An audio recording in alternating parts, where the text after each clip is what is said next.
Olá, eu me chamo Henrique e vim aqui expor minha parte no trabalho de processo civil.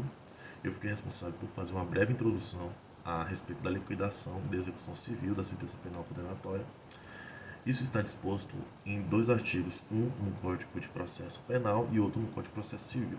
Basicamente, no Código de Processo Penal está disposto no artigo 63, que diz que, transitado em julgado a sentença penal condenatória, poderão promover a execução no juízo civil para efeito da reparação do dano, o ofendido, seu representante legal e seus herdeiros. E também no artigo 515 do Código de Processo Civil, em que diz que são títulos executivos judiciais, e aí fala no inciso 6, a sentença penal condenatória transitada em julgado. Bom, como eu disse, essa sentença constitui um título executivo. Ele então deflagra um processo autônomo de execução, ou seja, o ofendido não vai precisar propor primeiramente uma ação de conhecimento, para só após isso ingressar com o cumprimento de sentença. Nesse caso, o objeto da discussão não será mais a responsabilidade, e sim o valor a ser pago. E além desse valor fixado pela sentença condenatória, poderá a vítima cobrar dano emergente, que é o quanto foi gasto, como hospitalização, por exemplo, o lucro cessante, que é o quanto a vítima deixou de receber por deixar de trabalhar enquanto esteve no estado de convalência, e o dano moral, que se trata do abalo psíquico. E, como eu tinha dito anteriormente, além do ofendido, essa sentença pode ser proposta por seu representante legal e seus herdeiros. Bom, já se falando da liquidação, essa trata-se do procedimento cuja finalidade é de atribuir um valor a um título executivo, para se dar liquidez ao mesmo, visto que, nesse momento, ele está se tratando de um título ilíquido, e sem essa liquidez não se pode dar início ao cumprimento de sentença. Nesse caso, pode-se propor dois tipos de liquidação.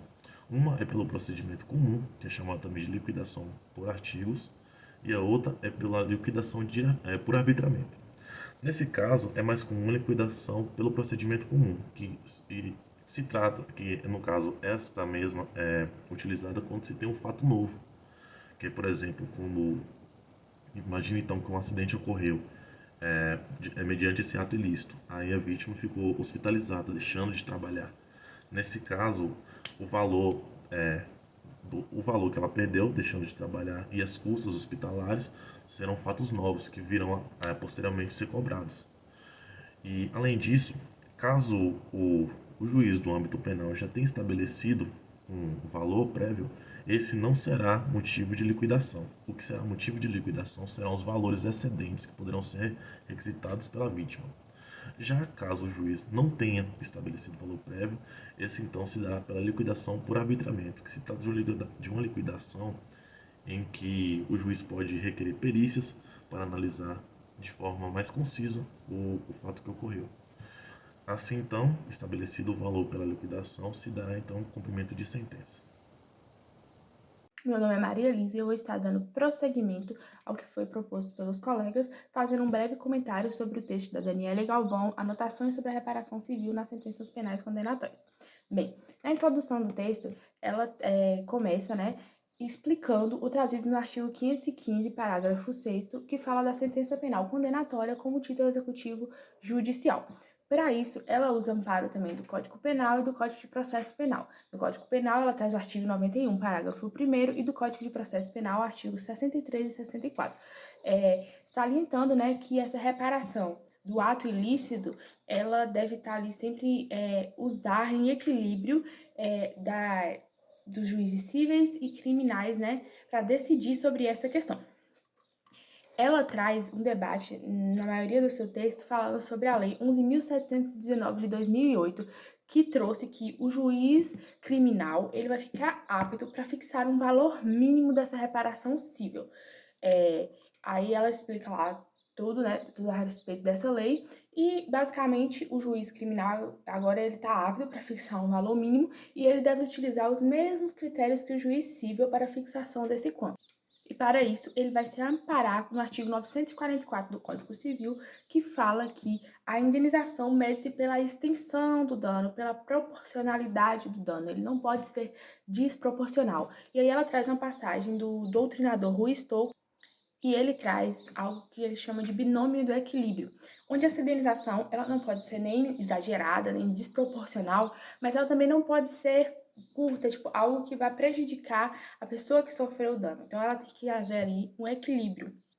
Muito importante, ela traz também que essa execução dessa sentença, ela só ocorrerá após o seu trânsito em julgado, seguindo o artigo 5º, né, da Constituição, que fala que ninguém será considerado culpado até o trânsito em julgado de sentença penal condenatória. Então, aqui, nesse caso, dessa indenização, é válido também a aplicação desse artigo.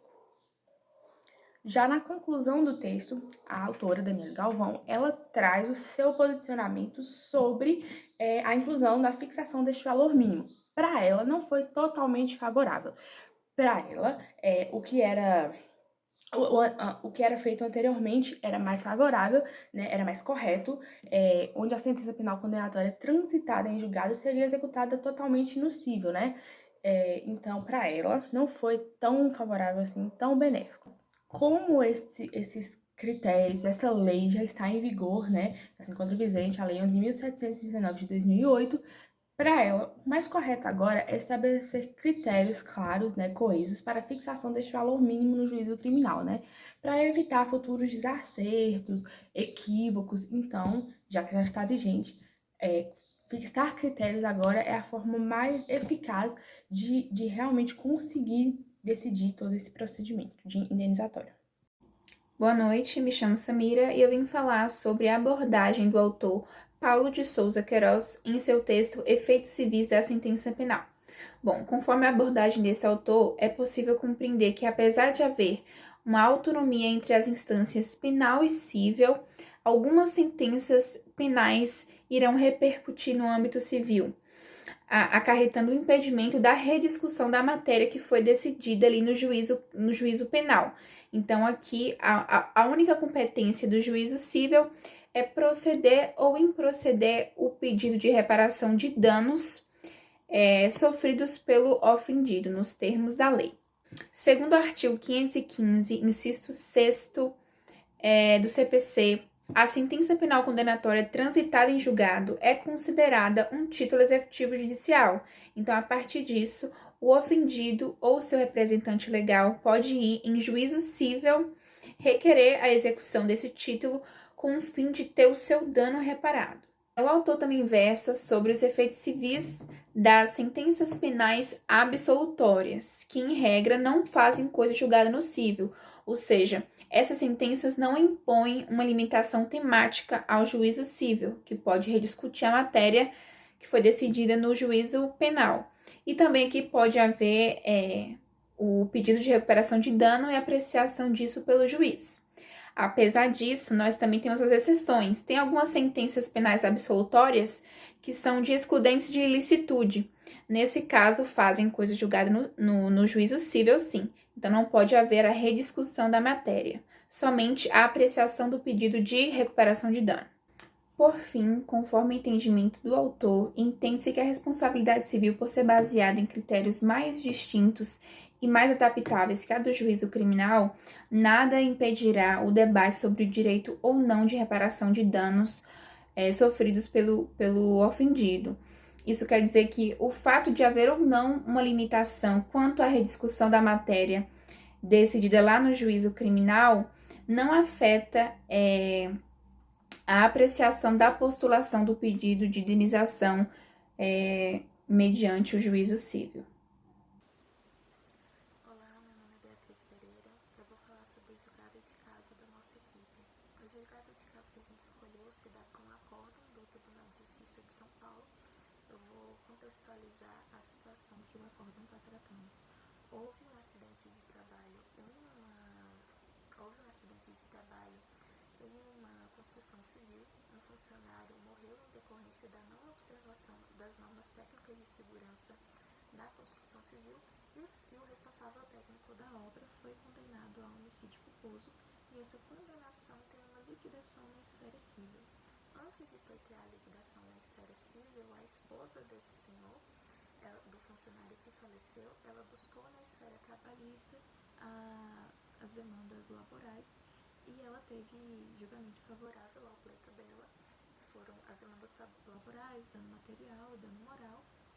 E posteriormente ela buscou então uma liquidação civil frente ao responsável técnico como polo passivo, sendo que na esfera trabalhista ela buscou somente contra a empresa, né, a construtora, e agora a liquidação civil ela está buscando frente ao responsável técnico, já que foi ele o condenado pelo homicídio culposo. Essa liquidação civil dela teve um valor definido, que nós não temos acesso no acordo, mas ela teve um valor definido, e o réu então entrou com uma apelação. Nessa apelação ele contesta litigância de má-fé, já que houve danos morais e danos materiais, mais os encargos trabalhistas pagos na esfera trabalhista. Entretanto, o Tribunal de Justiça do Rio de Janeiro entende que são demandas totalmente diferentes, já que o polo passivo antes era a empresa, a figura jurídica, e agora é o responsável técnico, ou seja, a figura física, né? Nós tivemos também uma mudança no polo ativo. Antes nós tínhamos só a esposa, agora temos a esposa e a filha buscando essa indenização por danos morais frente ao responsável técnico. É válido a gente observar que esse tipo de sentença penal condenatória com liquidação na esfera civil, ela vai se dar pelo procedimento comum que está disposto no 509, inciso 2 e 511 do Código de Processo Civil Brasileiro. Então a gente vai ter que observar um fato novo e por isso a gente precisa dar o direito da contestação para esse réu. Ele vai ter o direito da contestação no prazo de 15 dias a partir da notificação. E o fato novo a ser observado, é válido ressaltar que ele não se trata de um fato que aconteceu posteriormente à sentença penal condenatória. Ele não se trata de um fato que ocorreu em um momento diferente, né? Não precisa ser necessariamente um fato que ocorreu em outro momento. Ele vai ser um fato que ainda não foi observado, né?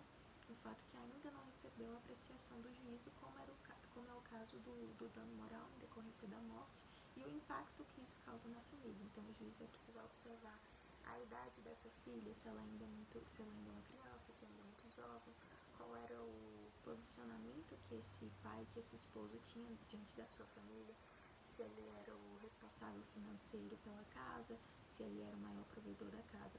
Então todas essas questões são um fato novo a ser analisado pelo juízo, e esse fato novo ele deve dar o direito da contestação ao réu em virtude do nosso devido processo legal.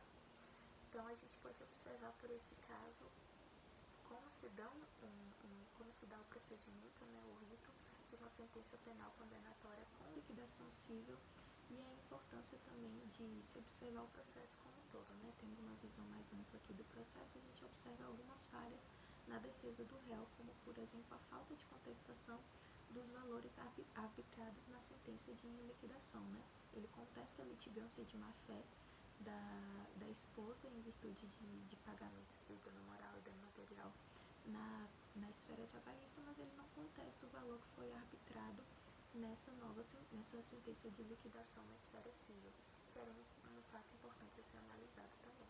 Então esse trabalho nos deu a oportunidade de ter uma visão geral e nos ajuda a aprimorar as habilidades profissionais